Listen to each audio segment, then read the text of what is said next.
Hey guys, Kinggath here with a repaired voice. Welcome back to the Kinggath podcast. Today's guest is a voice actor, a writer, and now the voiceover or voice acting director for the Fallout Miami team. Welcome, Untitled Chapter. Hello. Hello. Is that what you'd like to go by in public? I know you've gone by both that and your real name because you are going after VA work. In fact, you did some for some settlements once upon a time. So which would you prefer I call you? I actually do mostly go by my real name, which is Mya Schuwerk, but Okay. shoelace in some circles still. Okay, we'll go with Maya. It's shorter, and I'm less likely to screw it up. Although I might still just go back to shoelace just because that's what's on my screen right now because I've got our Discord icons up. That's perfectly fine. Okay, awesome. So I remember your name coming up because you were one of the first people to respond when we started going after voice actors, like, I don't know, 2.5 years ago on Sim Settlements. I don't know if your character ever even made it into the live build because certain chunks of development keep getting pushed back, and I'm sure everybody on the big teams knows about how that goes, where you have big dreams and plans, and then things can go awry. So I don't know if anybody's heard your voice in Sim Settlements yet or not. Do you remember what character you did? Yes, I did Lacey Buckles, and I believe it was White Collar Players told me that he actually had my audio and was processing it when he spoke to me about the podcast. Ah, okay. Yeah, because he's doing a lot of our character work, and so he probably is tackling that as we speak then. That's awesome. So we will have at least a secret demo reel video for you that you'll get to see soon then. But for the public, they'll have to wait until our next big release. But I do recall... you've got an awesome voice, and I've heard it many times. I think everybody here has heard it many times because you correct me if I'm wrong, but you do the voiceovers for the Miami updates. Is that accurate? Yes, I do. That's actually how I joined the project originally. Oh, fantastic. So they got a hold of you just like, hey, we want somebody to read this who sounds better than all of our monkey developers. Actually, I auditioned. It was an open casting. Oh, very cool. So how long have you been doing that? I have been doing it since actually a year now. Oh wow! All right, a whole year. Yeah. Are you still enjoying that part of it? I really, really enjoy doing the updates, and we've gone to seasonal from monthly, so I only get to do one every 3 or 4 months now. Yeah, which is kind of a bummer, but it's great for me because now I'm working as a writer, which happened, of course, after I got the voiceover spot, and now I'm directing voiceover, which isn't a lot of work right now, but it's going to be a lot. Oh yeah, that's definitely something I wanted to talk to you about a lot because it's a constant struggle, and I think that in the mod community in general, just getting one of the things that comes up with mods is it tends to be they're either exceptionally well done or they're cringy with the voice acting, and I think it's because people underestimate how much work it actually is to find quality voice actors and direct them in the context of they're not going to have their scene partners in the room with them. Like this is all done one person at a time. And so I'd love to talk about that. But before we go forward with that, because I think that's going to make up the bulk of the conversation, I wanted to talk a little bit about those updates with Miami, because that's something unique that you guys do. And I think it's a lot of fun. Do you actually write those now, since you're a writer as well? Do you get to like chew through all the content that's been built and kind of coordinate those, or is that something like Kay Constantine puts together and then you kind of work with him on that? Like, how does that process happen? I actually don't work on them at all in a writing capacity, and it's kind of funny because every time I look at a script for one, it's almost always brand new information for me because we don't really give updates on the writing aspect because that's just a whole bin of spoilers. So usually it's something really cool from art or from programming, or it's a little snippet of gameplay, and that's so cool. But I also don't see the art that I'm describing. Oh, you're literally just reading a script? Oh, that's funny. Yes. So when I watch the video, it all with everybody else. I see it for the yeah. It's wild. It's so cool, actually. But then I'm like, oh, okay, that's not how I would have read that if I had seen this beforehand. Yeah. But it ends up working out. I'm actually surprised they don't give you the stuff to see, because then you could geek out about it like in real time on your voiceover. I know. Well, honestly, Kay Constantine I think he overestimates my skill as a voice actor. He's like, she'll be fine. She's great. She's perfect. Just toss it all her way. She doesn't need to see it. And what he loves to do, this has happened in at least 2 or 3 videos, but he likes to take my reaction to his stupid puns or like my own mistakes and add them to the videos. Well, that's gonna make you step up your game, right? You're gonna be able to do live stuff better because you're gonna just be on your guard to make sure you don't make mistakes for him. Oh no, absolutely! I just do it on purpose at this point. I swear at him and stuff. That's funny.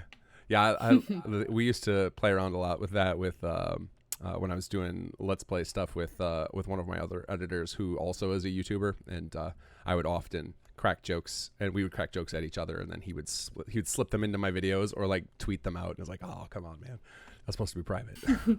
But I guess absolutely. It's just part of the fun. It is part of the fun. I love that type of stuff. So any of those little jokes that get in there, that's awesome. And it's very exciting to see that stuff. And like the one of the reasons I don't personally do it with our team stuff is just because we tend to be we're not as disciplined as you guys are. So one of the things that K. Constantine stressed a lot when I interviewed him was that you all are very, very cognizant of feature creep, and you've very tightly laid out what you want to do and what you want to accomplish so that you can actually get to a release date. I'm more of a just throw everything at the wall and see what sticks. And so we just like come up with all sorts of crazy ideas, and a lot of times they don't work out. So I try not to talk about them because then I'm basically committing us to stuff to the player base that maybe I can't deliver, or maybe it won't be fun. So, so seeing all the stuff you guys are previewing is always really cool because I know, we know what's going to happen. Y'all don't, you don't make stuff up, or you don't just guess. You like have actually completed these things that you're showing us. Yeah, and it gets really stressful, and it's part of the reason that we moved to updates that are further apart, just because it almost started to feel like a crunch, and we were making our timelines and we were doing everything that we were supposed to be doing. But when you have that concrete date looming over you all the time, it just gets to be like a little bit much. And that's a big part of the reason why we haven't given a release date for Fallout Miami, Yeah. Oh yeah. So one of the things that we do with Sim Settlements that I don't remember why I started doing this, and I've committed to it, of like doing patches every 2 weeks, and it's very stressful lately now that my life has shifted, and I think you can commiserate with this, being a fellow parent. Is parenthood often takes things out of your control, and so like I've had to occasionally it becomes every 3 weeks or every 4 weeks, because bi-weekly is nutty to try and keep updates going, because then it becomes like you're in permanent crunch to like try and get out a substantial update. So yeah, definitely. Even though you guys aren't releasing, just being able to get it to a point where you can show it off is basically the same thing. Yeah, absolutely. And, people also have day jobs, and people have families, and people have side projects. I myself am also the lead writer and voiceover director for a super unknown Machinima series that I've worked on for the past 2 years. And that takes up a lot of my time because we publish episodes monthly. What is it? I love Machinima. Which one do you God. It's Dead Company's Tales of the Waste, if you've ever seen it. I think I have seen a few episodes of that. Oh, okay. No. Oh, yeah, I'm in them. I'm in them, and a couple months in from when they started, I started writing for them too. Okay, yeah, I'm vaguely seeing the opening episode in my head, and it's a bunch of people. Are they a bunch of people standing around basically ribbing on each other for the very first episode? I think the very first episode is literally just 2 guys standing there talking crap to each other for like 10 minutes. That's what I remember vaguely. Yep. What is it? What is it called again? Let's send everybody to it. Dead Company. What is it? Dead Company's Tales of the Waste. Dead Company's Tales of the Waste. Well, I'm definitely going to go watch those tonight while I'm working on my mod. Thank you. Yes. Okay. Viewing tips for looking at any kind of Fallout Machinima. Don't start with the first episode. Really? Why is that? You're never going to want to watch it again. Well, I mean, look at Machinimas that you've seen ever. Like Raiders, the first episode is like no action. It was done well. No action. My series, it was like garbage. Red versus Blue, nothing interesting happened. Oh, I love the first episode of Red versus Blue. But a first episode of a Machinima is such a bad metric for how good the series is going to be. So I would start with like after like the first 5 or really. See, I've always looked at it like if My problem with that take is that if those episodes are so superfluous, then they should just be pulled offline.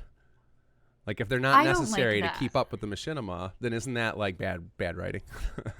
No, because I like to be able to look back at our old stuff and see how far we've come. And I've had a couple of fans say the same thing. Because it kind of started off as just a private, like, inside joke between two friends. And it wasn't supposed to be a show, and it wasn't supposed to be produced for fans. But Okay. around the time I joined the voice cast, it kind of started to get a little more popular, and there was a little community, and now we're creating for an audience, so Sure. that's very different. Ah, I And I gotcha. think So at the people like beginning, it to- was just Yeah. private, and you just posted online just to see what would happen. It was honestly, am I allowed to say this? It was kind of a shit post. Uh, I'm like trying not to swear. I swear so much.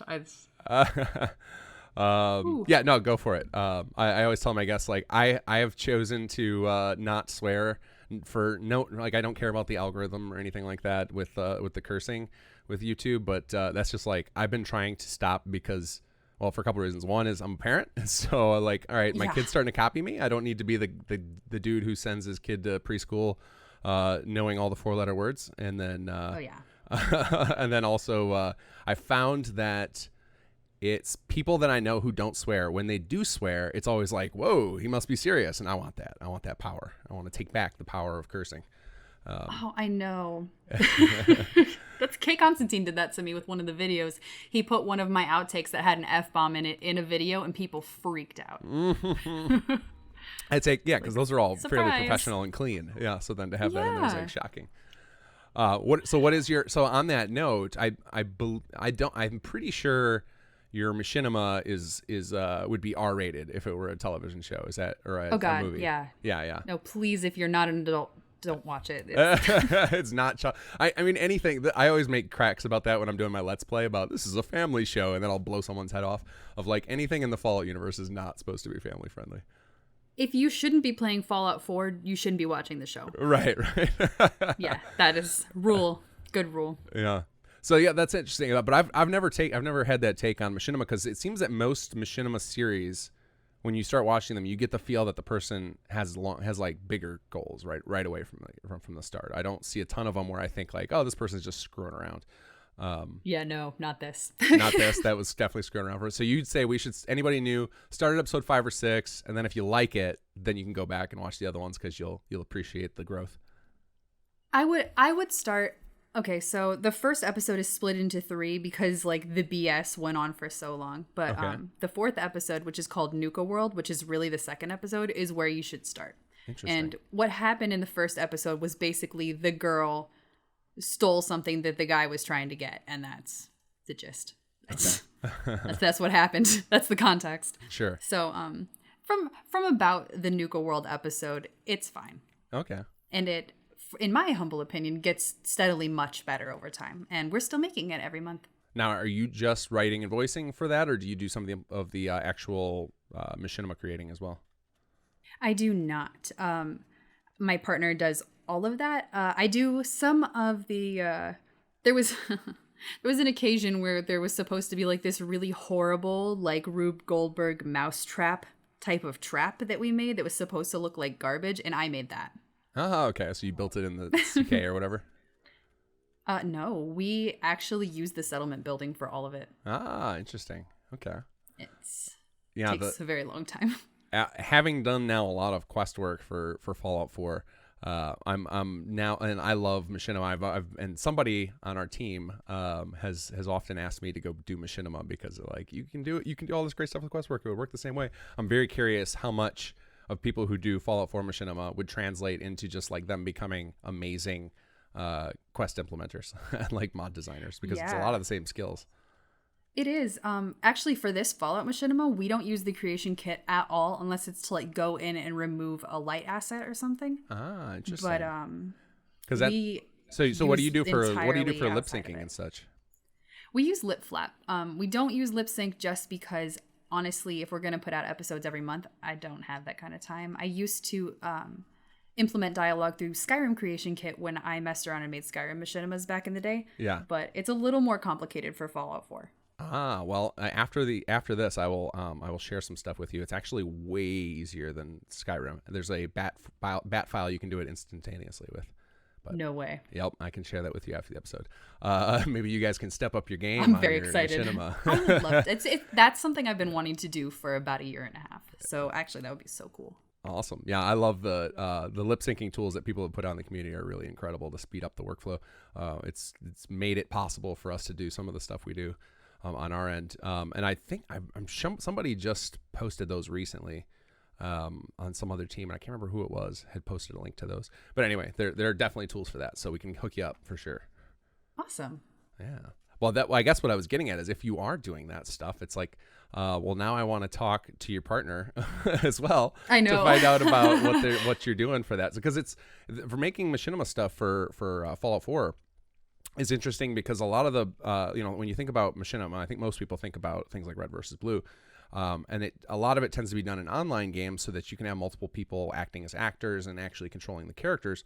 But with a game like Fallout, you're pretty much limited to you either have to do it with a lot of jump cuts, or you have to actually build out quests and AI packages to let the computer control the characters during the scenes. Yep, it is so frustrating. There was a scene, I believe, in like the 5th or 6th episode where we had to have like 6 people walk in the same direction at the same time, and it was a nightmare because again, he didn't do the AI pathing. We didn't use the creation kit, so it was just commanding people to go places and turning the speed down really, really low so that we could get all the commands in, and then trying to get the camera in the right place. Man. Yeah, that's a lot of work. It was disgusting. Yeah, fortunately, we do have access to things to like slow the game down, and then you can like go, just quickly flip to free cam. But yeah, it's probably really frustrating to do that, I can imagine. Yeah, he's a hero. That's awesome. Yeah, one of my many, I should say, because I've talked about this a lot, of many projects I dream to do for Fallout 4 that I'll probably never get to because I have too many things on the table right now, is a Machinima Maker's Toolkit with a bunch of like scripts and stuff that I've come up with to make it easier to do stuff like that. Because occasionally, like, I love doing trailer work and stuff, and there are so many cool things we could do to do like smooth camera pans.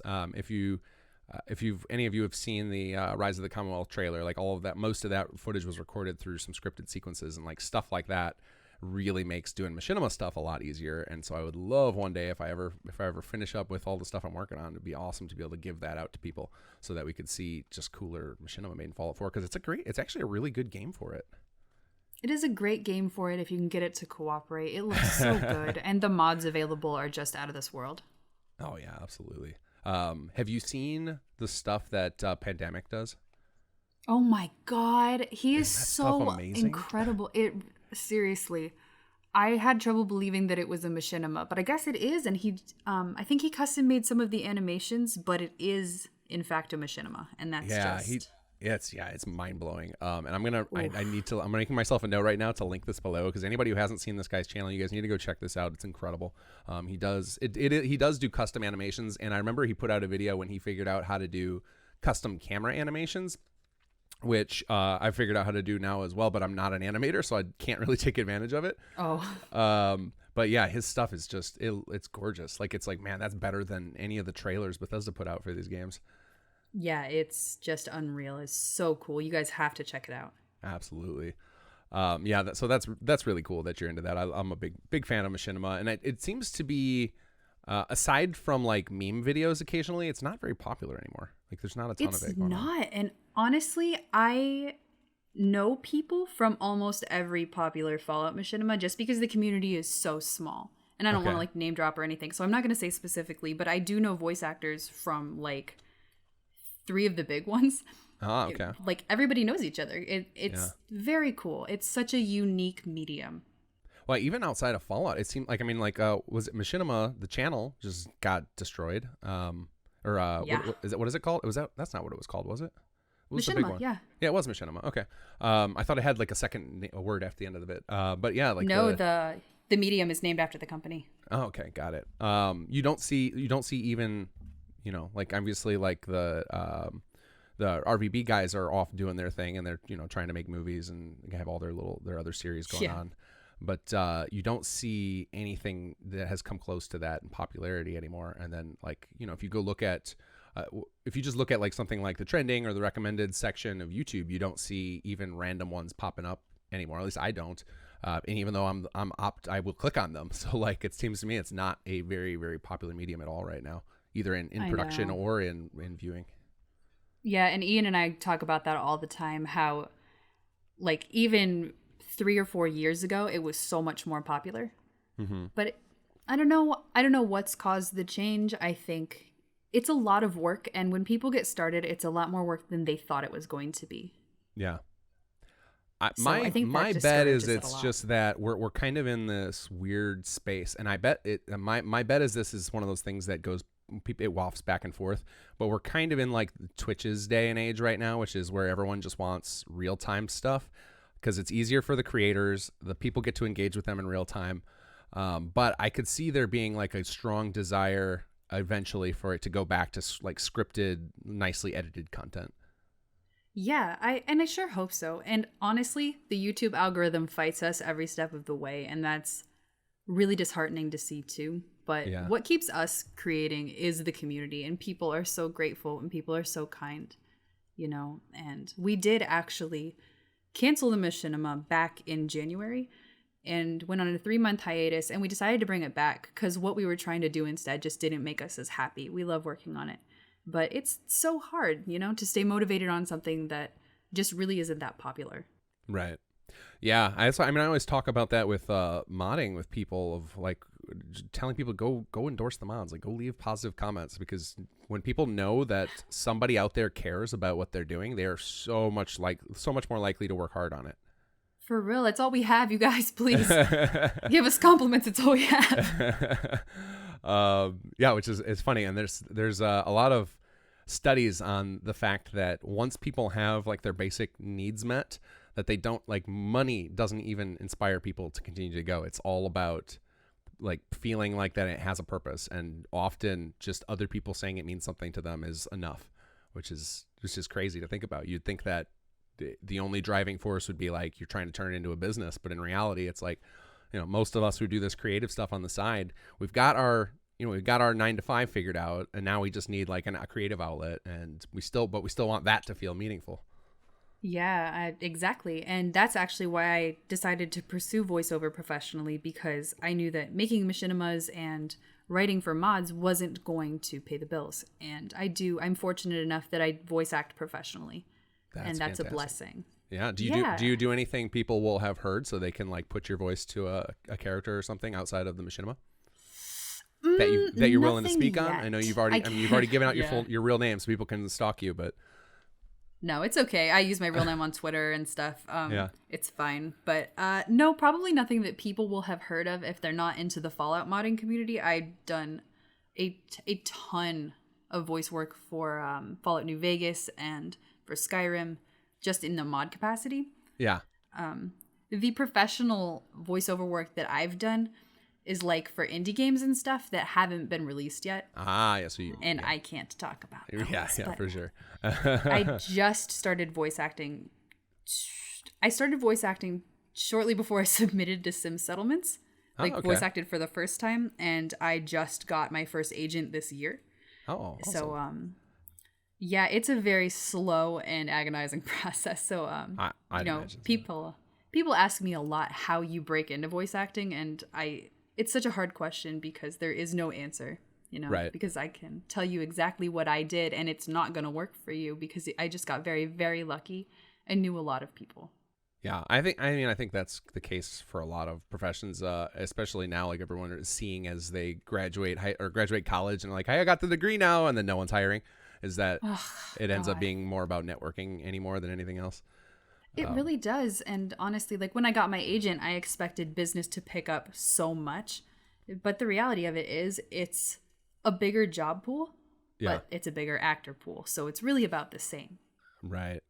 Yeah, it seems to me like the only things you can really, that are the best things you can do are to just keep working hard, and make sure you're a reliable person, and then people will pick up on that and they will want to continue to work for you or work with you. And then you just network and keep, being committed and being a hard worker for those people. And then when they in the future need somebody, they're gonna be like, all right, well, I know I can count on this person. And then you just build that reputation. That's to me, that's gone well for me in life. And most of the people that I know that continue to get offers in various jobs, at least I'm talking from the tech side. But it's similar, I would imagine, to the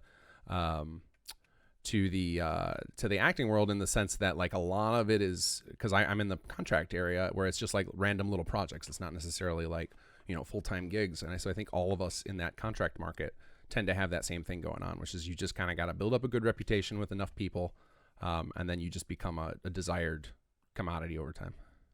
Absolutely. And I think making a good impression is just about the most important thing, because originally my agent turned me down and then 3 months later she called me out of the blue and was like, hey, I was listening to your stuff again and I'd like to represent you. Is that cool? And I was like, yes, it is.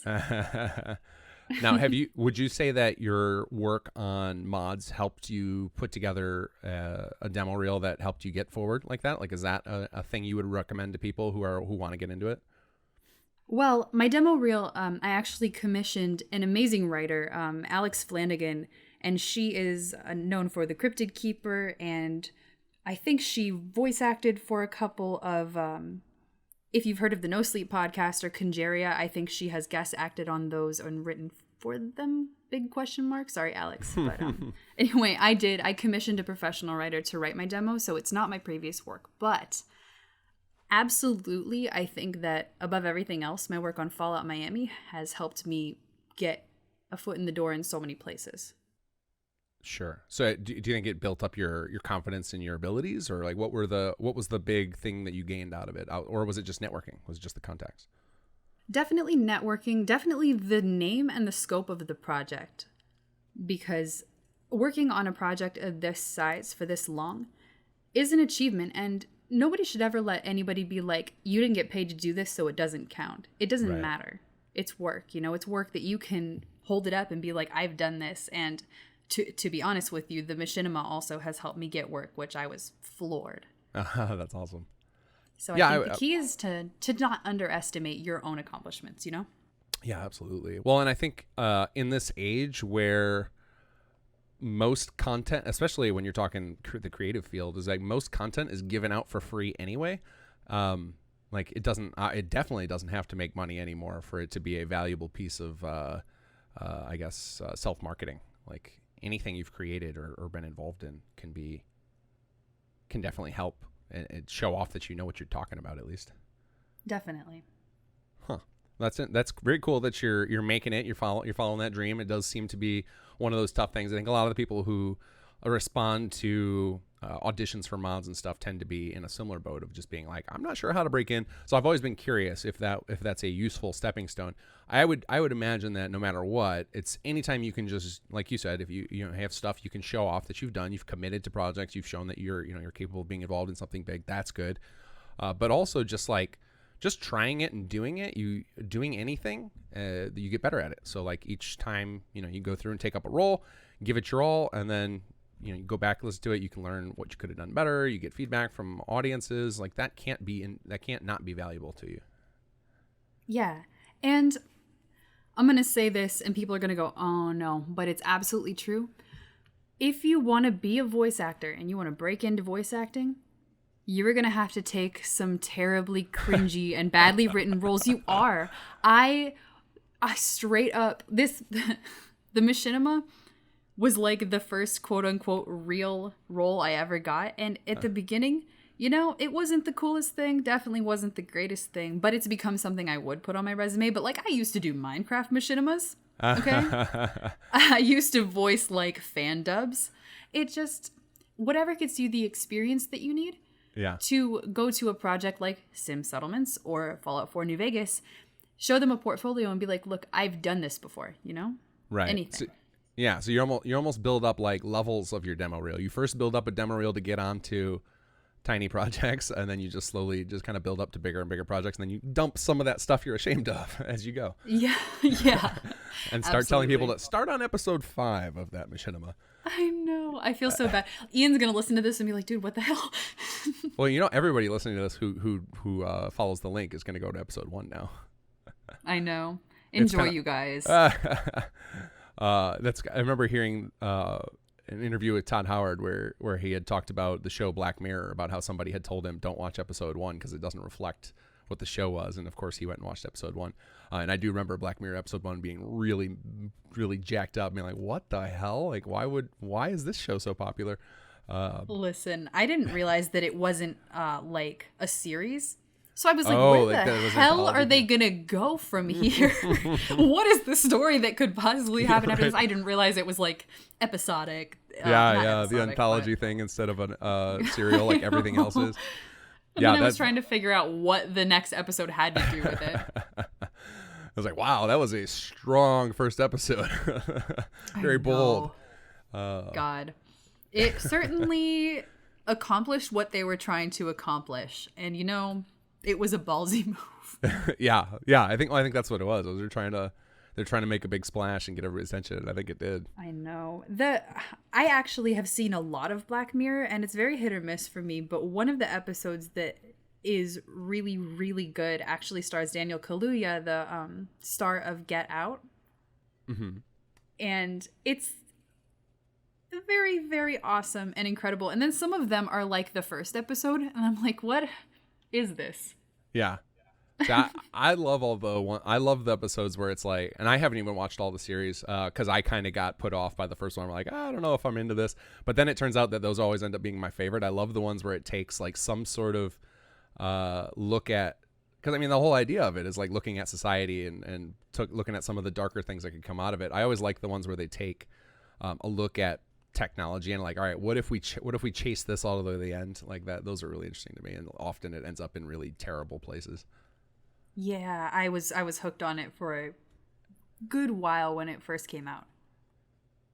Yeah, it is pretty cool. It is very cool, but personally, I don't think I've watched, outside of watching the last season of Game of Thrones. I can't remember the last television show I watched since I started modding, because I'm so addicted to modding. Like, I just don't have time. I have to like choose what I want to do with the little bit of time I have in the evenings. I haven't watched a show on TV in literal years. I kind of like throw things on Netflix in the background when I'm working on cosplays or when I'm like doing something with my hands, but I have just not sat down and given anything my full attention in so long. I really should. Yeah, there's a couple shows that have gotten new seasons that I want to go pick up. Like, did you ever watch the show? I believe it's called The Dark. It was a German show that Netflix brought over and dubbed, and it's like a small town dealing with time travel. No, I haven't. Fantastic. The first season was so good, and the second season just came out, and I still haven't gotten around to watching it. But it's one of those things where I do this occasionally with video games, where I will just like, and right now I'm kind of in one of those gluts where I just won't play any games for like 3 or 4 years, and then I'll decide to start playing, and there's just like this amazing pool of games I've missed. Like, cause just think about all the amazing games that have come out in like the last 4 or 5 years. Like that, like having that happen is pretty awesome, because then you just have an unlimited catalog of like the best of the best to go through. And that's probably what'll end up happening to me with all this TV stuff that's been coming out, because there's been a lot of really highly regarded stuff coming out. There has. And that's funny that you say that about games, because Ian and I were just talking about that, because we had like Spider-Man and God of War and Red Dead 2, and all of these amazing games came out, and we're really looking forward to Man of Medan, which comes out at the end of the month, and is like I've heard of that one. It's, I believe, by Supermassive Games, and it's the creators of Until Dawn. Ah, okay. And it's about like people on a ghost ship, but it's a co-op horror game. Oh yes, I've seen some stuff from that being played. That looks intense. Yeah, we're gonna stream it. We're very excited. Yeah, that'll be an interesting one. Yeah, but there's like a lot of like the ones you just named, and they all the PlayStation exclusives. Like I went and bought I still haven't played any of them, but I bought a PS4 and a bunch of those games that came out, like Horizon Zero Dawn, the Last of Us remaster, like all these like amazing PS4 exclusives that just get heaped with praise. And then you just named some more, like the God of War and stuff. It's just like there's so many crazy good titles that I'm going to be able to catch up to one day in the future. I'm guessing after it won't be. I don't know when I'll stop. It'll be like when people are tired of Fallout. When we're down to like single or like double digit users of Fallout 4, you know, and I release a mod and 40 people download it, like, all right, it's time to stop. I think as long as Fallout 4 is still relevant, I don't think you'll have a problem. Yeah, it seemed like, well, I mean, there's still people releasing mods today for New Vegas that get there a good really number are of downloads. It's crazy. People still play New Vegas all the time too. Yeah, absolutely. And like Skyrim constantly getting I mean, it's not as old as New Vegas, but it's not that much newer either. God, I love modding Skyrim. It's an art form. Modding, it's actually become an art form even to play as a modder, or I mean, as a mod player with Skyrim, because there's now so many mods, so many high quality mods, and you can't use them all. It's not like I think you could get away with using 90% of Fallout 4 mods and they would all play fairly well together. Like, you just need some patches, but there's not a ton of them that would be stepping on each other's toes. Skyrim, that's not the case. There are like multiple combat overhauls, multiple magic overhauls. Like, you really have to like curate yourself a good playthrough. I love to put too many mods on my like old-fashioned Skyrim Legendary Edition and then try to figure out what's wrong with it. I run literally hundreds of mods when I play. The last time amazing. It is amazing. I also the last time I tried to mod Skyrim, I put so much stuff on there that I got lost in what I should be doing. It was like I had so many tools at my disposal. Like, I was like, it's like I almost had like 40 different ways to kill every enemy. I'm like, I don't even know what I should be doing anymore. I know. God, mods are just incredible. I didn't start playing PC games until 2015, the end of 2015, when Fallout 4 was brand new. Yeah. And it changed my life. And now I'm a huge snob and I can't play without them. Like, even when I play, like, The Sims, I have a 10 gigabyte folder of just mods for The Sims. That's hilarious. The Sims modding scene is intense. Like, there's so much stuff for it. It's crazy. And I don't know if he's still doing it, but there was a guy who was making, like, $6,000 a month with his mods. No way. I can't remember. The guy, he did, like, I think his big mod that got him started was he did, like, a drug mod. Like, it was, like, you could... oh my god, like, yes, no, I know who you're talking about. Yeah, and I guess he had at one point he was bringing in like $6,000 a month on Patreon. And it was, I can't remember what he's called either, but he did the Road to Fame and he did like this romance mod and stuff. I can even see his website. But I'm like, man, that's a pretty solid living right there. You just get sit around making mods all the time. But all of his mods have like custom animations and they're really well done. Yeah. Well, that's what we want to see, though, right? Like, personally, I would love if my load order was only stuff of that caliber. Like, anytime I can replace a wonky mod with one that's more polished, I want to do it. Absolutely, and I think that's why he's so successful. His stuff is great. Yeah, that stuff is really, really good. And there's a guy for GTA that's in a similar boat for GTA 5 who does modding, which is, it's wild to me for like Sims is pretty supportive. I think. EA or whoever released EA did Sims, right? Yeah. I think they're pretty open. Like, they've got like LUA support for the Sims, so I think it's like pretty easy to mod that. But some games people mod, it's like the game wasn't designed for it at all, and people are like, nah, I'm gonna do it anyway. I'm gonna hack it. I'm gonna make it work. I know. No, I've actually never used Grand Theft Auto mods, so I don't even know what that would entail. I have no idea either. I'm so spoiled by, like, if it's been so long since I've had to mod the hard way that I don't know if I'd even have the time, the patience for it anymore. Because I started modding games when I was really young, and it used to be such a chore. It was always like you'd have to use like some hacked exe, or you'd be like replacing files in an archive or something, and you had to download all these weird third-party utilities. Now like Bethesda's got it baked right into the dang game. It's crazy. Pretty much. I'm glad too. I'm glad that it's so accessible now, because like, look at the huge modding scene. Oh yeah, it's fantastic. I think that, and you get more and more professional mods because, again, like we talked about at the beginning, a lot of us creatives are motivated by praise. And like, yes, when there's more praise on the table, we're like, all right, well, let's go another round. And so having it be accessible and have this big wide audience is, I think, is a great thing.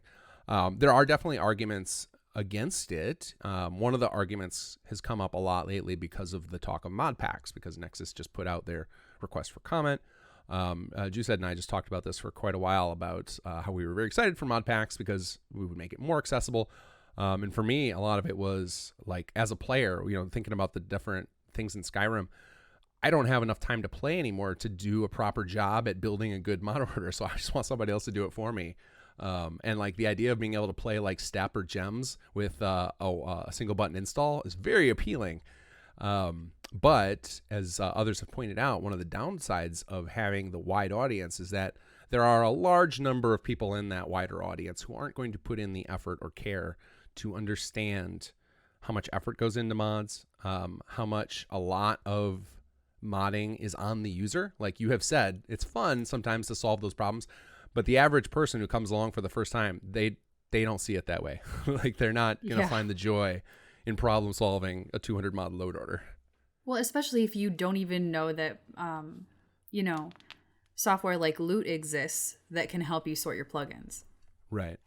So if you don't read up on it, you have no idea, and you're just kind of dragging stuff to the bottom of your load orders trying to fix it. Yeah, and you don't actually know what you're doing. You're just like, well, somebody told me to put it at the bottom, but I can't put all the mods at the bottom. I know. Okay. They all need to go at the bottom. Pretty much. That's and it's I don't know what the best answer there is. Like as far as accessibility versus you want knowledgeable users. I think the best solution I've come up with is like if people aren't going to if they're not even going to try, then I just don't give them much support. Is basically my answer. Like I can't spend a ton of time helping you if you're not going to try and help yourself. That's fair. That's what I think. I mean, at the beginning, it's I absolutely definitely valid. I think at the beginning I was I would pretty much help anybody. Like I was even people who came in swearing at me, I'd be helpful with them. And now I'm just like, now you're getting muted. I don't have time for that. Oh no, that's awful. Yeah, welcome to being a mod author. I mean, you have to have had it some on your Machinima channel, right? You get the occasional person who feels very strongly, and they decide to go off on you guys. I'm sure you've had to have experienced that once or twice. Honestly, I'm not sure if it's because the community is so small or because we're relatively unpopular. We have 2,000 subscribers, so we're definitely not popular. Okay. But we've never really had anybody get aggressive with us. We've had people like complain and say, hey, your audio sounds like garbage, and we're like, yeah, we know. It was literally filmed in my living room next to my PC. That's where it was. Like, sorry. Yeah. But we've never had anybody get like real nasty on us, and I feel like it's happened to pretty much everybody else. We had people get very upset when we went on hiatus, but it was more them being like, can we convince you to bring it back? What can we do? And we were like, you could give us rent money. And they were like, well, we can't do that. So we can't do that. Fair. Thank you.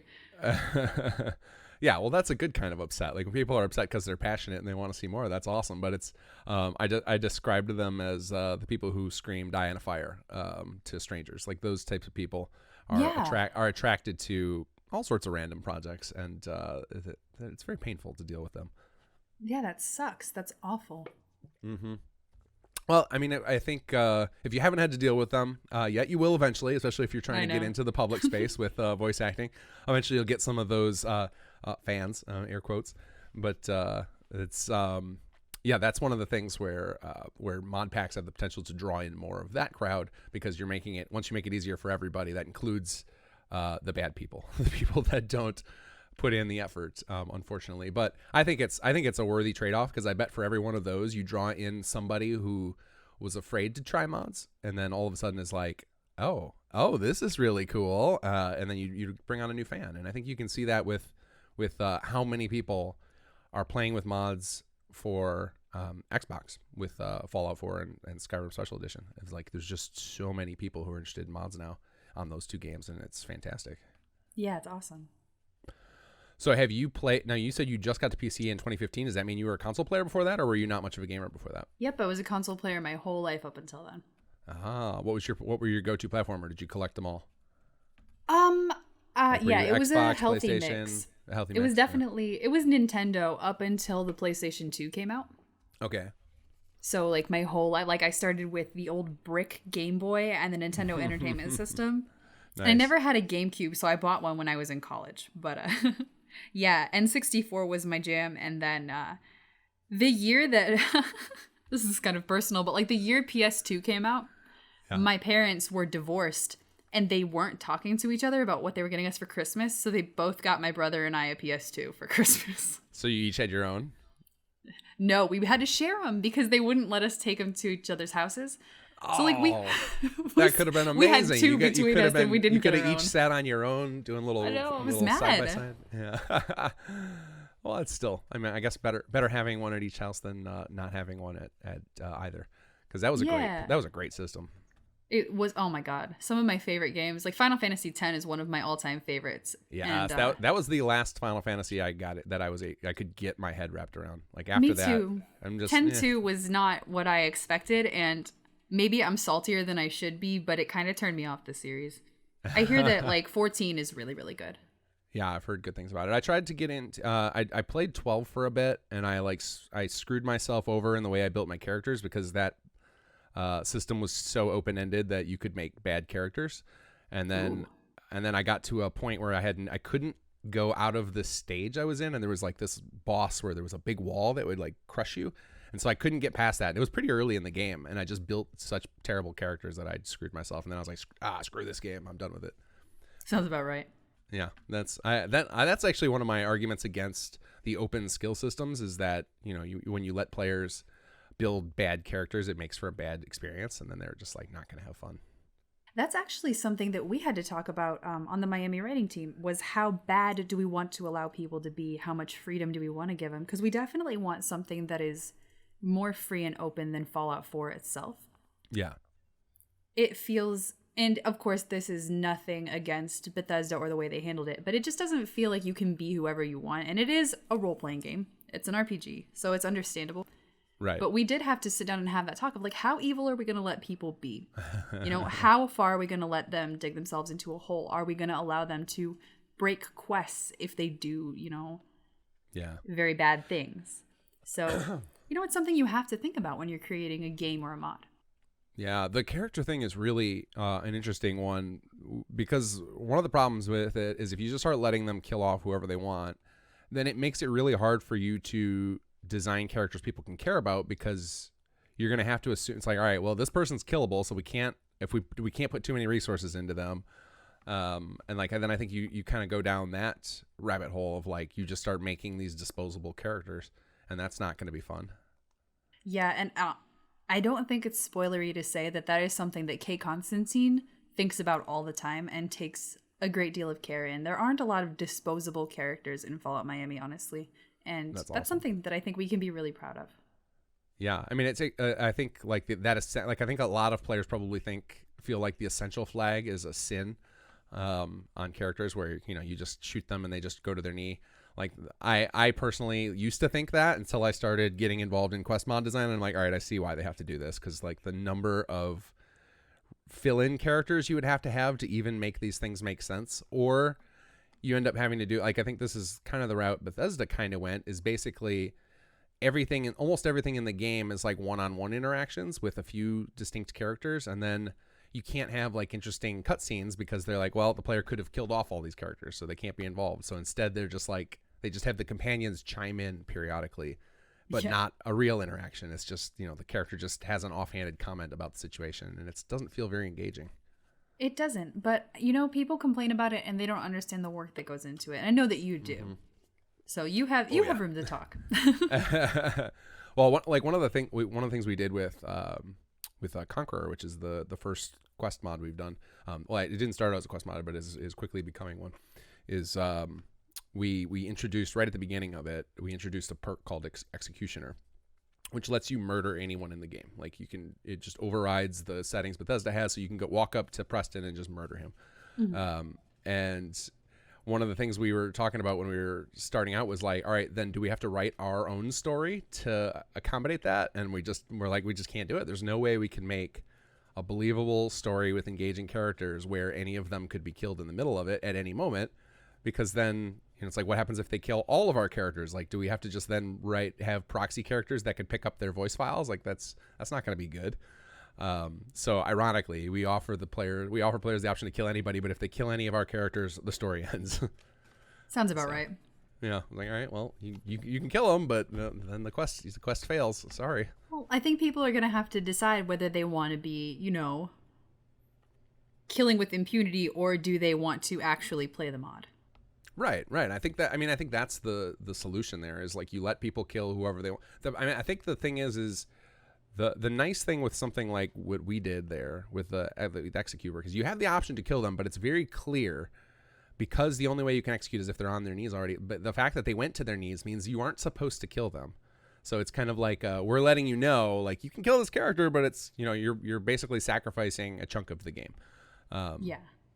And I think that's reasonable. Like that the quest lines can't be capable of just picking up no matter who you decide to kill. Like at some point, you know, a quest line involving the Institute is going to fall apart if you kill the leader of the Institute. Like there's not much you can do about that. Well, and I think it's pretty unreasonable for someone to get upset. Like if you've been playing Fallout 4 and you download a Fallout 4 mod and you're like, I want to kill an essential NPC. What did you think would happen? Right. Why are they essential? Like something in the game is not going to be doable if you kill an essential NPC. Yeah. No, I think it's one of those things where it's the dream, like you dream of it being able to work. Of like one of the games that's trying to tackle this conundrum right now is Watchdog Legions, which is I'm very interested to see how it plays out. It looks this pretty idea. Cool. It does look pretty cool, but it also seems like an impossible challenge of making believable written characters that can go through a story, but also are completely interchangeable with every other character in the game. That seems like a tall order to me. I think it's gonna feel, the story's gonna feel watered down no matter what. I just can't fathom. And what do you think as a writer? How do you think that? Like, do you have any concept of how they could pull this off in a way that's gonna feel right? Admittedly, I have not heard much about Watch Dogs Legion, except for I watched the trailer, and like an internet friend of mine is on the marketing team for the game. Okay. And I think that it's a very, very cool concept, and I'm not really scrutinizing it so much as I'm just very intrigued to see how they do it. Yeah. Yeah, that's going to be one of those games where I end up playing just because I want to do research on how they do it, like as from a game design perspective. Because I didn't love, I picked up Watch Dogs because I was very interested in a recreation of Chicago. That really fascinated me. Like I've always wanted to see a Fallout Chicago. I think that would be really cool. Yeah, so am I. I'm from Chicago, so. Oh, awesome. I've spent a lot of time there throughout my life, so I'm a big fan of the city and would love to see that created video game. But Watch Dogs, the first Watch Dogs, I thought was pretty lame. It felt like a bad GTA ripoff.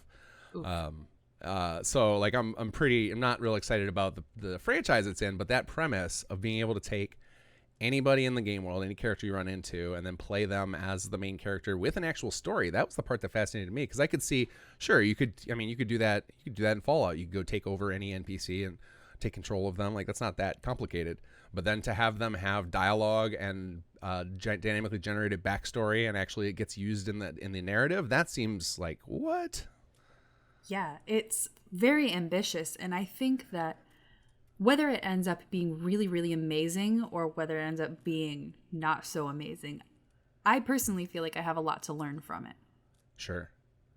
Because there'll undoubtedly be some parts of it that work that you can then take those lessons and move forward with them. Absolutely. And when you're looking at someone else's work, it's easy to point out and be like, okay, this definitely is part of why it didn't work. When you're looking at your own work, it's not that easy. Oh, yeah. Oh, my God. You're hitting the nail on the head so hard. This is something we often go through in development of. So one of the things that I try to do with the Sim Settlements team is I have been modding for a very long time, like over 20 years now in various games. And usually when I get involved in big teams like you are with projects like Miami, is I have seen many a failed project where it just doesn't get off the ground because it's so ambitious. And so my approach to modding has always been to do things modularly. Like let's do chunks of content. So make sure that we hit those milestones, we get content out, and then we reinvigorate ourselves, refuel, and keep going that way. Well, in order to do that, we have to constantly be putting content out and releasing. And so we end up doing a lot of rewriting of, like, it's not, we didn't spend 2 years planning out a story. We're just like quickly coming up with something, and then we get it all implemented, and then we play through it and we're like, that is total garbage. And then it's doing a lot of rewrites and refocusing on stuff like that. So it's a challenge, and I'm trying to remember where I was going with that to tie it back in. But the overall point was that the writing side of things and the getting all of these stories done in a way that feels good and feels right is a very, very challenging process. And It is. so doing it dynamically in something like Watchdog Legions is it seems like a tall order. But yeah, we can learn stuff from other people's projects. That's what I was getting at is, so then we found it, finally lost my, there it is. This is why I say I talk too much, because sometimes I talk myself into circles and I can't figure out where I was going. So oftentimes we find within our own stuff as we're analyzing it and having played through it we realize like, okay, that didn't work. That was terrible. But it's not until after we're already out of that trench. Like, it's like while we're in it, we're too close to the content and it's very hard to see the mistakes we're making.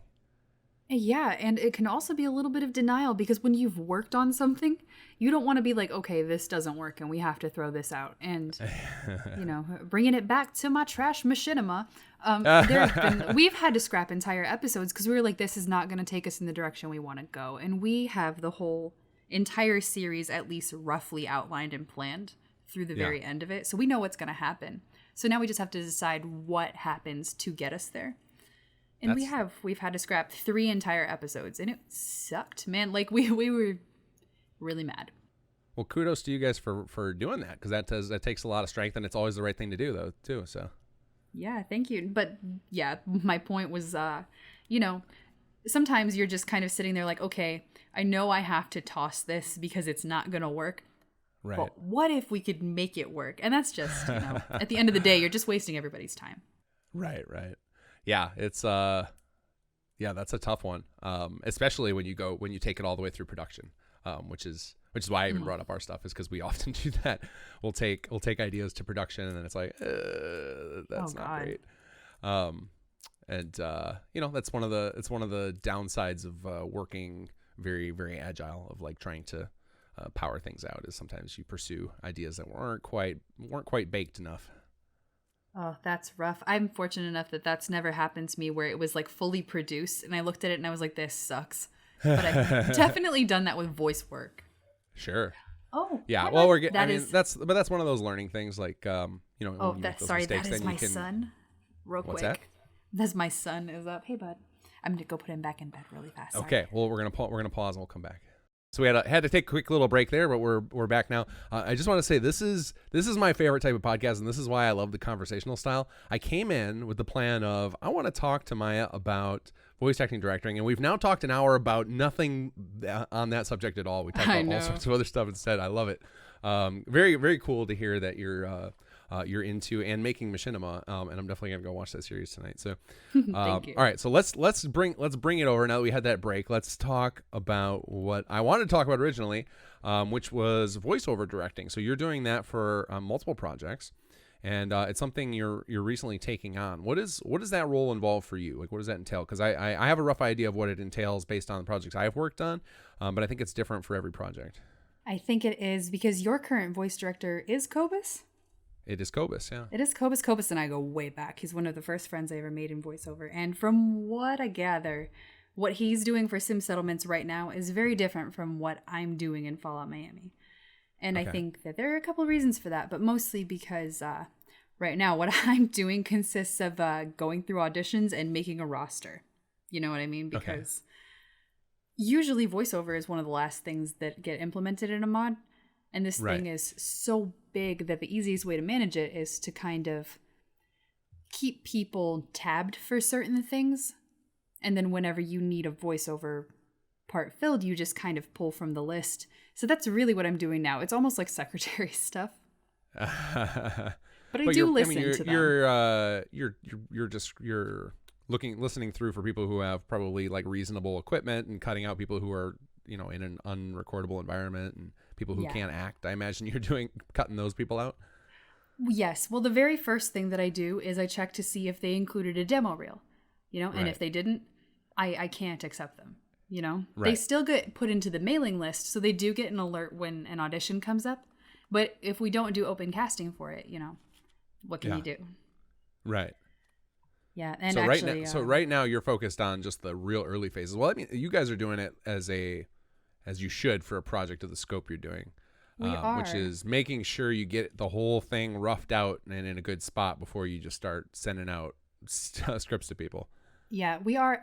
Actually, that reminds me, I do need to put out a casting call for a very, very specific voice, and I need to do that like this week. Oh, wow. Okay. Is Why it don't you okay go ahead if and plug I- it right now in case somebody listening has that voice? If anybody listening does a really good Ron Perlman impression, I'm not kidding. We are looking for a Ron Perlman sound-alike, if possible.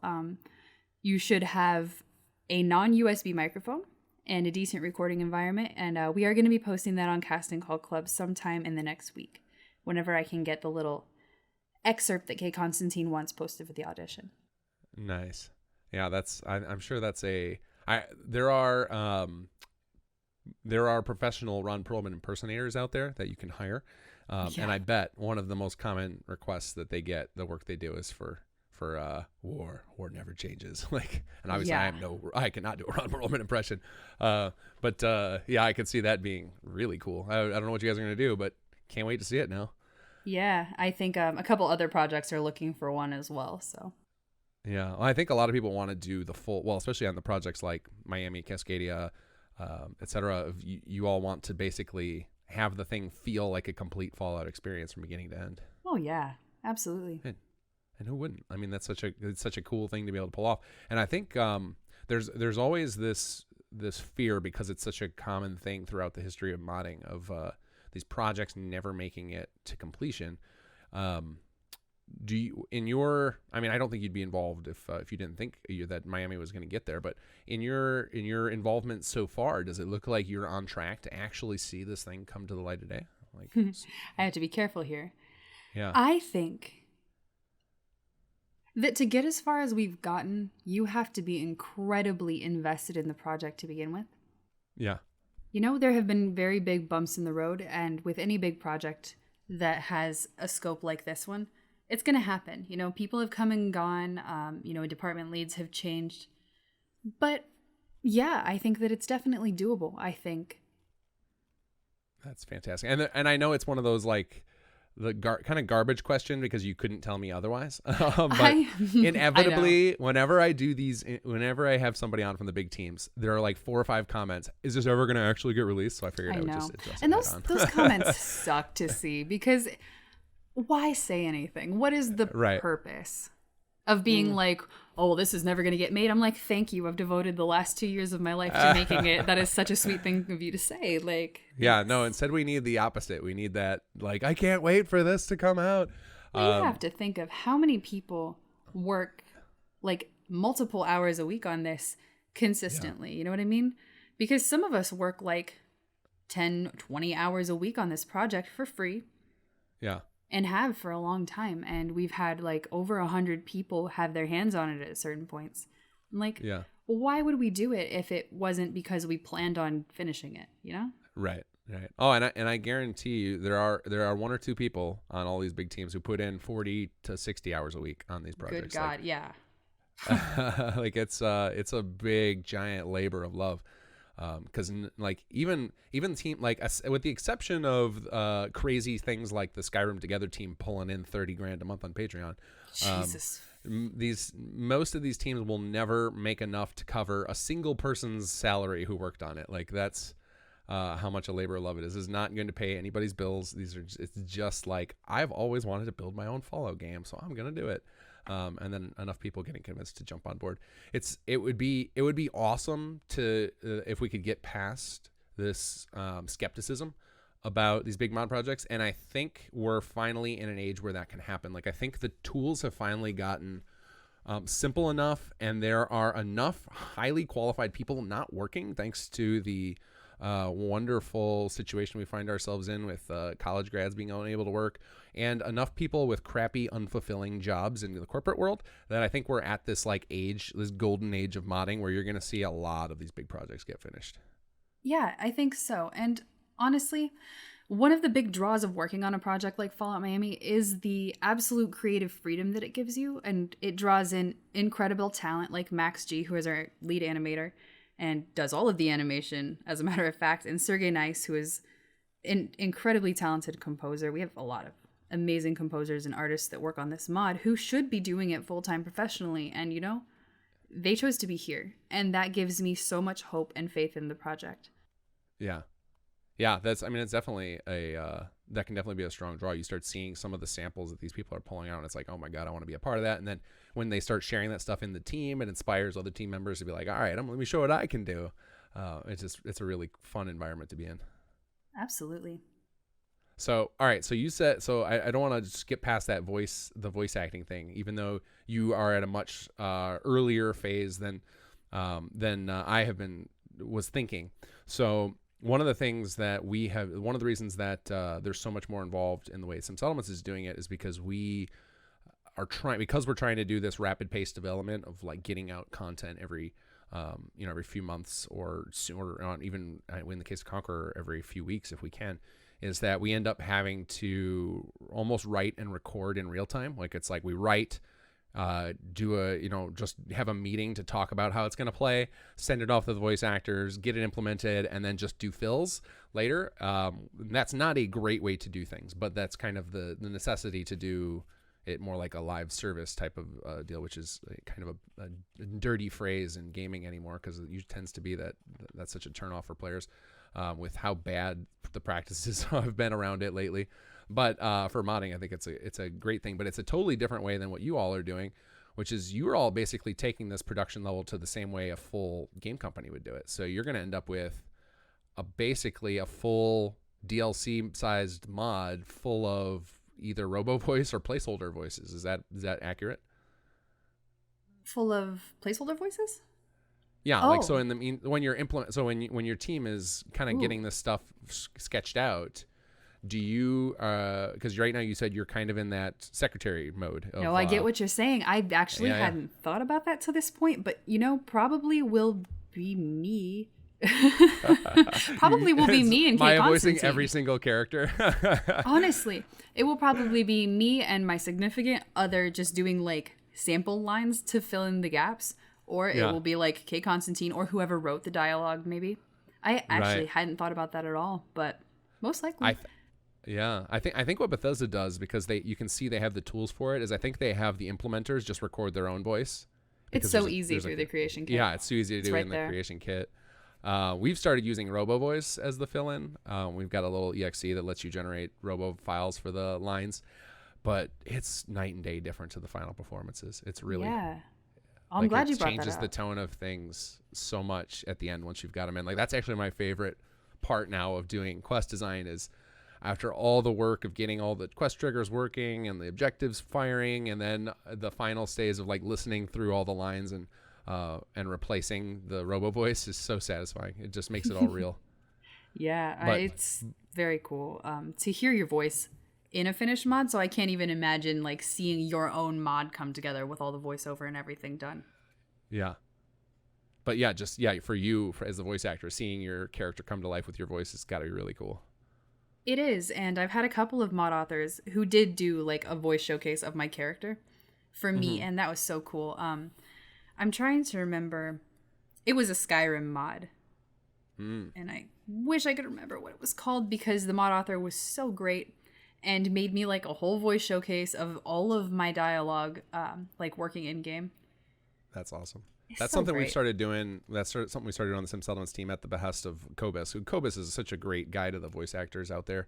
I he's love him. very, very committed to making sure that everybody who gets involved in a project can be proud of their work. And so like he is always on my butt about making sure I get demo footage of all of the scenes we do, so that way they can show it off to whoever.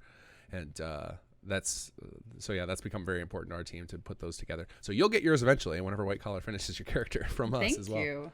Yeah, no, Kobus is so great. I've been wanting to get him as an actor on the Machinima forever, and this most recent episode, he actually had a small cameo. Oh, nice. He's a busy guy. He's always got a lot of things going on. Ambitious guy.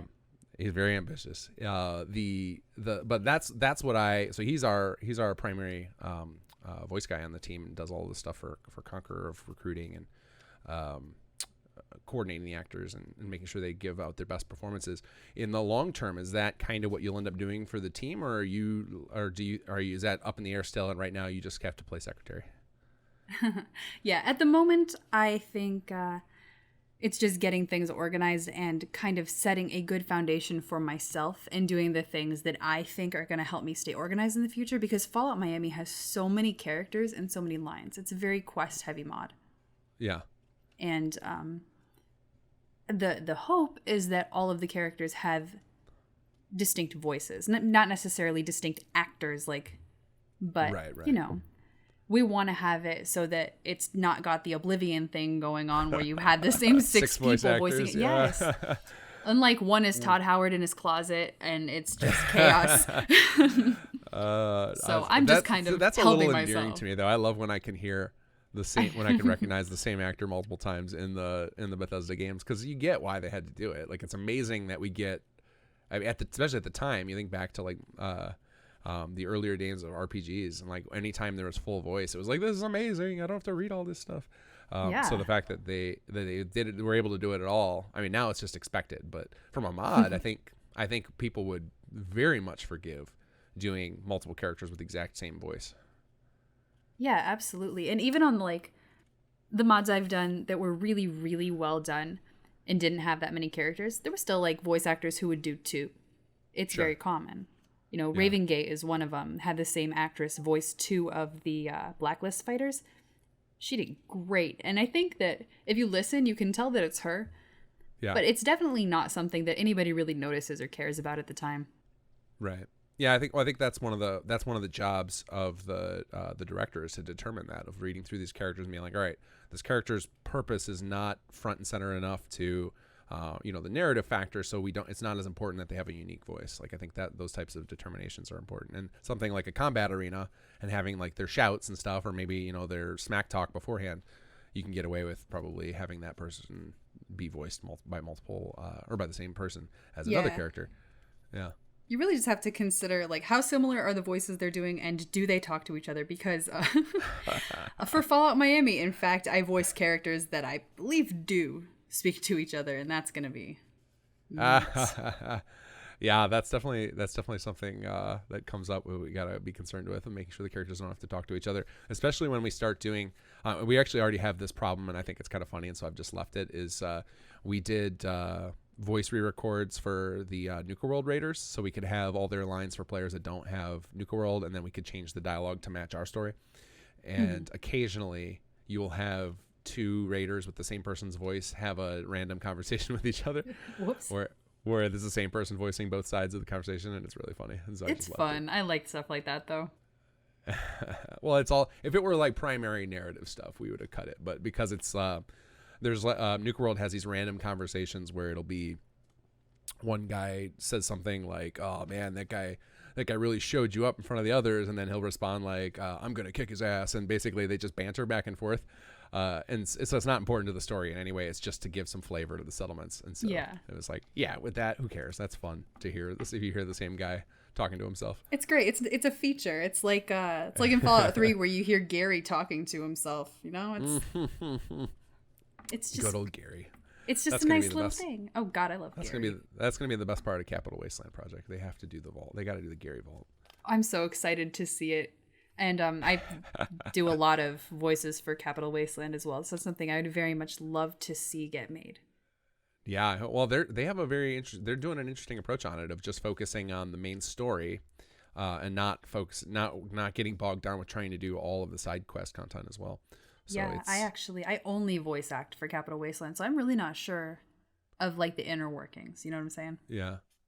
I won't try and get you to divulge any secrets on it or anything. Well, but yeah, I can't give you any spoilers an interesting about that because in reality, the main quests of the Fallout games, or even the Elder Scrolls games, are actually pretty short. They're pretty self-contained little things if you just follow them beginning to end. Yeah. You can find people doing speed runs of them. Obviously, they're hacking and cheating and stuff in under an hour, and then even legitimate playthroughs. I think I've seen legitimate playthroughs of Fallout 4 stories in 4 hours. So it's not an overwhelming amount of content to be created. So something like that. That'll be cool to see if they can pull that off in a tighter time frame. And I think seeing any of these big Fallout 4 projects complete, I think will be huge motivation for the rest of you all.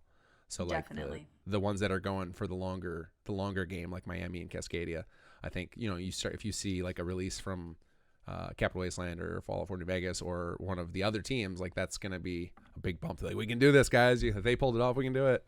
Yeah, well, and even when people release like demos or a trailer, like when Fallout 4 New Vegas released their very beginning, like Doc Mitchell section of Oh the my game. God, that sequence is amazing. Well, I had previously submitted to Fallout 4 New Vegas and I got rejected. And when Yeah. I saw that, I was like, no, I have to work on this mod. So I resubmitted and I did end up getting a role. And, Nice. stuff like that is so motivating and it's so amazing to see. Yeah. Yeah, I'm anticipating. Well, and Pandemic did the animations for that. Obviously, we were talking about him earlier. Guy's an incredible animator, Yeah. and I've seen some of Max's stuff, and his is really really solid. So I wouldn't be surprised if you all surprise us with something along those lines, as far as incredibly engaging animated sequences that we didn't expect. Yeah, Max is wildly awesome. He's so cool. That's one of those things, the animation, there's such a great need for it in the community, and not a lot of people who do it. Yeah, well, we were talking about that a couple weeks ago. I was like, wow, is Max really the only animator on this project? Because I didn't realize. And they were like, Max is like one of the only animators in the Fallout community. Right, yeah, like the rest of the people who animate in the community, I think all got picked up by Bethesda for Creation Club. So Yeah. like there's not a lot of people releasing custom animated stuff for Fallout 4, which is a shame. It'd be nice if we had more people doing that, but it's a really tough skill set to master. Absolutely. It's years of learning the 3D software, and then having an eye to animate in a way that's believable. Because I mean, anybody can be taught to animate, but if you watch somebody, a novice animator stuff versus somebody who's been doing it for a handful of years and has the eye for it, it's just night and day different. Yeah, and it definitely makes a huge difference in the quality of the mod overall. So we're very lucky to have Max. Yeah, that's going to be very cool to see what you all do with that power. So and that's all the other reason why I'm obsessed with seeing these mods come to fruition, is like you see how many thousands of hours of talent are being sunk into them. It's such a shame if any of them go under. So like I want to do everything I can help see all of these to light, even if it's just helping promote them so that you can fill in the roles you need to fill, because they're going to be just awesome to behold when they're completed. It's going to feel like, I mean, looking at the stuff you all have released so far, it looks like we're going to basically get to have what would be an authentic Fallout experience in a new world space, which is so cool. Yeah, when it does eventually get completed, that is going to be so awesome. And I think we will all have something that we can be really, really proud of. Yeah. And I think we're at a good time for stuff like this now. With the amount of people who do streaming, are looking for new content to stream all the time, is that you're going to get a huge amount of marketing for free right away when it happens, which is really, really cool. Like I mean, it always would be, before, pre-streaming, like you'd still have people doing videos about it and stuff, but I don't know, there's something that with so many creators basically trying to create daily content to entertain users with, I think mods can get a lot more spotlight than they might have in earlier days. Well, yeah, and I think that we talked about how Fallout New Vegas is still got a pretty active modding community because people still play it. And I think part of the reason that it has stayed so relevant over time is because of streamers like Al Chessbreach, who still play New Vegas all the time, and every time a good mod comes out for it, they're like, okay, I'm going to stream this right now. And then everybody knows. Right. And then a lot of players go download it because it's like, oh, that was cool to watch. I want to get in on it, which is really fun to see. Yeah, and and it helps when it's somebody super nice. Like I love him; he's such a great personality. But yeah, he still plays like all the old, even if they're like not the best quality mods, he still plays them. Yeah. I was in. Yeah, I always appreciate that. A couple of very sketchy, weird New Vegas mods, and he did play them, and I was like, "This is the coolest, weirdest thing that's ever happened." Yeah. That's. I want to get him on the podcast just to talk about that, of like what his motivation is, because he is like one of the last people who's committed to it. Like I see, like it seems to be usually when I see people streaming mods or whatnot, they're almost it's more about putting together a big load order as opposed to like featuring a particular mod, or they're jumping on the bandwagon because a new mod came out or something like that. But Al seems to just be doing it because he just wants to experience and share each mod for its own thing. And like, that's really cool of him. Yeah, and like people have internet personas, so you don't ever really know who a streamer or, content creator is, but he comes across as so genuine, and I think that that's what people love about him. He plays games he likes. Yeah. And when somebody doesn't chase fads, you get to a certain level of popularity, and then people start to like you for your uniqueness. Right. Yeah, he's been one of those channels that I've definitely gotten more and more into since I've gotten into modding, or since I've been modding Fallout 4, because I obviously have the typical the creator obsession with Googling myself. So when I saw him covering my mods, I was like, all right, I got to go check this guy out. And now I just watch all the stuff he puts out because he's very entertaining. And like you said, he seems very genuine and authentic, even though he introduces himself as a new person each time, which is hilarious. But yeah, the guy's great. Love his stuff. And I just like that he supports modders so much, because most of this stuff that gets created for these games is done just for the goodwill of it. Like we're not doing this for cash, not doing it for, I guess we're doing it a little bit for fame, but more in just like, we just want to have a fair number of people enjoy it and like embrace it. And there's nothing wrong with wanting a little bit of fame for your work, because that's the only thing that you're going to get out of it. Right. Well, some people would say recognition. That you'd see some people, like there are a lot of mod authors who will post in their descriptions like, I do this for me. If you don't like it, piss off. And it's like, I don't believe you 100%. Like, I know you wouldn't release it if you didn't care about. Sounds like a New Vegas mod author that I worked with. Oh, it's a lot of mod authors, and some of them are fairly well known and have this reputation for doing that. But I can get where that can come from, of like, you do it for enough years. Well, you get tired of hearing people complain. Right. Like they think, you said, we were talking about earlier how you haven't experienced this yet, but I assure you will. If you get people coming in and trash talking you after you pour your heart into something, like have that happen enough times, it's easy to become cynical. Oh, for sure. So like, anyway, the people like Al Chess Breach, who are, doing God's work for as far as us mod creators are concerned. Yeah. Very, very much appreciated them. So I hope we get to see a boost in your viewership for your Machinima. Oh, thank you. After this, that would be very cool. Especially episode 1. I want to see a lot of people watching that. Please just post your reaction videos and tag us on Twitter. Post your reaction to the very first episode of the Machinima. So I guess I want to go back to the voice act directing one more time. Sure. We didn't get nearly as much depth out of it because I didn't realize how early in the process you all were still with that. But so you said you've already voiced some characters. Have you started to see some of that stuff come to life? Like, have they gotten to the point where, and maybe you can't talk about this, but are you at the point where some of this stuff is starting to get implemented and you can see it, or they're sharing videos on the team of actual quest content being completed? I think I should probably not talk about that. Fair enough. Okay. It's so hard to gauge where these projects are because of the scope of them. And I think that's why I shouldn't talk about it.